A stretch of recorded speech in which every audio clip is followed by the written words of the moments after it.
A workplace bullying environment is an exercise in bad boundaries. More precisely, no boundaries.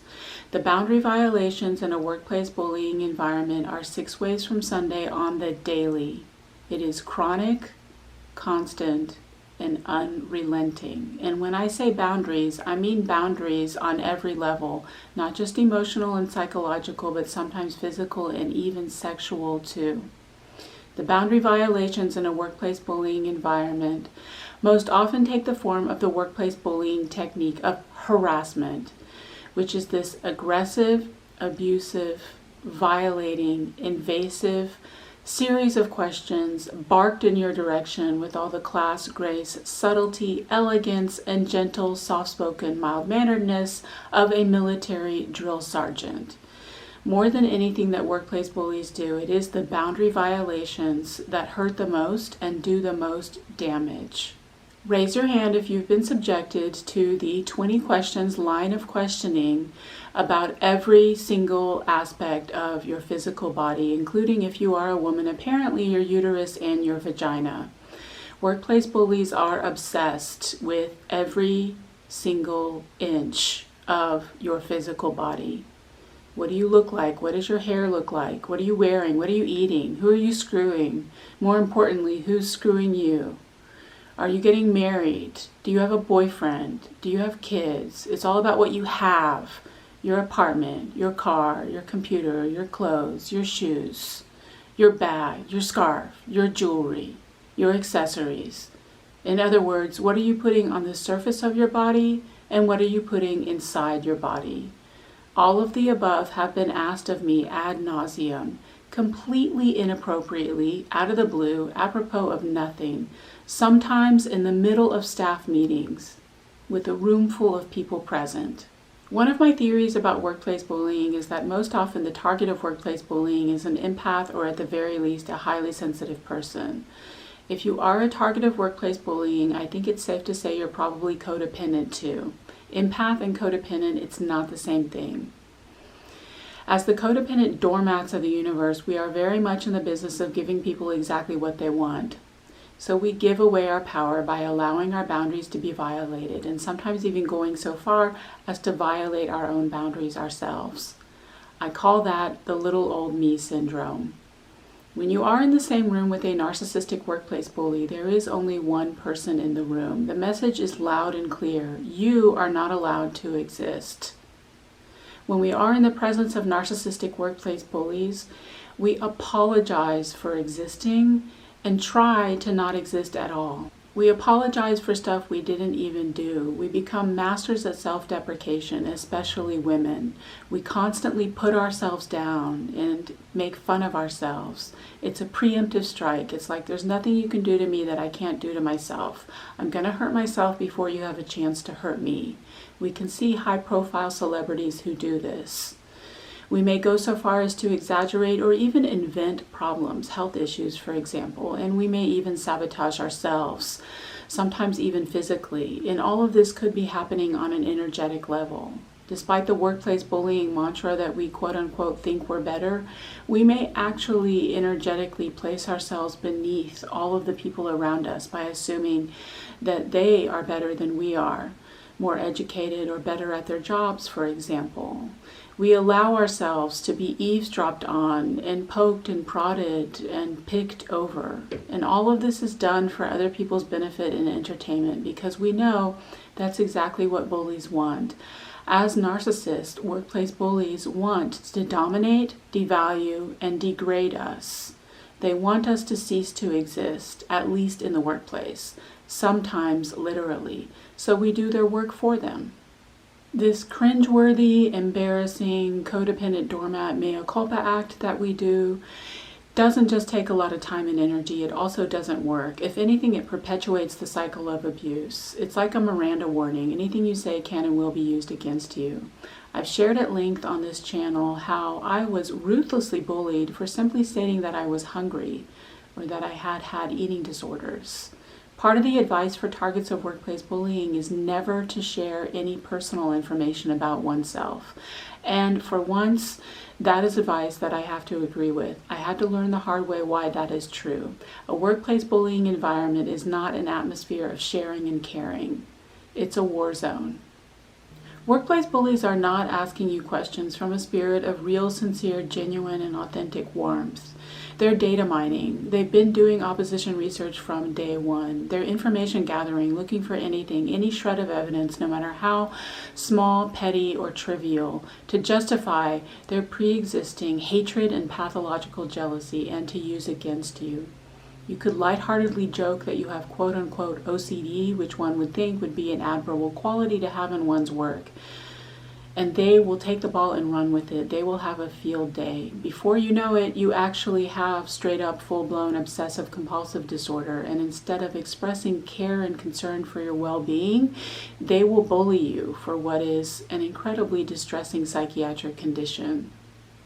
Workplace bullies' complete and total disregard and disrespect for our personal boundaries only underscores their stunning hypocrisy. In office environments, the most common false accusation that workplace bullies love to hurl at the target is that you are doing something quote-unquote not work-related, not on task, just wanting to do your personal stuff, doing something personal, etc., all while workplace bullies feel perfectly entitled to violate your boundaries with this abusive, aggressive, invasive, and violating line of questioning about every single inch and aspect of your physical body, including whether or not you are married, whether or not you have children, and then proceed to engage in hours of vicious, malicious, mean-spirited gossip on company time and company pay about whatever information they have bullied out of you. And again, those boundary violations are not just emotional and psychological, but sometimes physical and even sexual too. The hypocrisy is that having something on your computer screen because you are trying to be an educated person with something interesting to say about the world that you live in is wrong. But engaging in hours of vicious, malicious, mean-spirited gossip about superficial, shallow, trivial, and petty nonsense is perfectly acceptable because that's what workplace bullies do. When it comes to workplace bullying, everything you do is wrong and everything workplace bullies do is right. When it comes to false accusations in a workplace bullying environment, they always go in exactly the same order. First, they attack your physical appearance. Then they attack your habits, which includes your work ethic. Finally, when all else fails, they attack your character. It's so predictable, I could time my watch by it. So if you would like to establish sane, decent, normal, and healthy boundaries in a workplace bullying environment, then brace yourself and prepare for false accusation number 2. Now, in addition to doing something quote-unquote not work-related, you are quote-unquote unfriendly, uncollaborative, not a team player, not playing well with others, not getting along with the others. Healthy boundaries do not go down very well in a sick environment. So if you are not prepared to happily let yourself be eaten alive by these parasitic, carrion-eating, bottom-feeding vampires, vultures, and succubi, then be prepared to be accused of not going along to get along. One of the worst, most egregious indications of workplace bullies' total lack of boundaries is when they say that work is like family. Work is not family, and family is not work. Anyone who says that their workplace is like family is a very sick person with absolutely no boundaries. If anyone ever says to you, "We're like family," in a job interview, you have my permission to get your things, get up, and leave. Run for the hills. In addition to workplace bullies' total lack of empathy, boundaries, and self-awareness, I'm going to go ahead and add their lack of social or verbal skills. Barking a rapid-fire series of boundary-violating questions at another human being is not a normal conversation. It isn't even human. If you're a non-narcissist, non-bullying, sane, decent, normal person, by now you know how to have a normal conversation. And you don't need me to tell you. You have to talk about yourself, and in so doing, you invite the other person to share with you in an equal exchange of mutual respect and peace. I share, you share type thing. You notice that all while workplace bullies consistently attack you with invasive, violating personal questions. They never seem to volunteer to reveal very much information about themselves. It is not a two-way street or a fair trade. When you are in a conversation with somebody that you actually like, admire, and respect, and that person asks you questions, you don't feel uncomfortable sharing personal information about yourself. In a workplace bullying environment, you feel absolutely disgusting, and that's because of workplace bullies' intent. Despite all the lies that they tell, these are not people who are just trying to get to know you. Their intent is wholly malicious, and as a sensitive empath, you can feel it. And I don't blame you if you don't want anything to do with any of these people. Perhaps the saddest part about the lack of boundaries in a workplace bullying environment is what a dark and ugly world it creates for the rest of us. Because of the lack of boundaries of a bunch of insecure, immature people, you have to effectively go gray rock, which is a technique advised for victims of narcissistic abuse whereby you become emotionally unresponsive to the abuser. When you are interacting with a narcissistic workplace bully, you have 3 monosyllabic responses: yes, no, and I don't know. And again, as I stated, in a workplace bullying environment, you do not share or reveal any personal information about yourself. That may work for a workplace bullying environment, but that's not what life is about, and that's no way to live. It doesn't even come close to the environment of real, genuine, sincere, authentic sharing and caring, where knowledge and personal information are not weaponized, that you and I as non-narcissists and non-bullies are capable of. Narcissists are destroyers. They are destructive, and the number one thing that they destroy is human relationships and connections, not just with them, but among everyone around them. We would all love for our workplaces to be environments of friends, if only these people did not have such black hearts. So that's a summary of how to deal with workplace bullying. Do not reveal any information about yourself, no matter how much they try to bully it out of you. If you'd like to read more, I've written an essay on workplace bullying. It's on my website. That information is in the description. The reason I create this video series is to establish a forum where targets of workplace bullying can share their stories and experiences in a kind of support group, so you can know, number one, you're not crazy.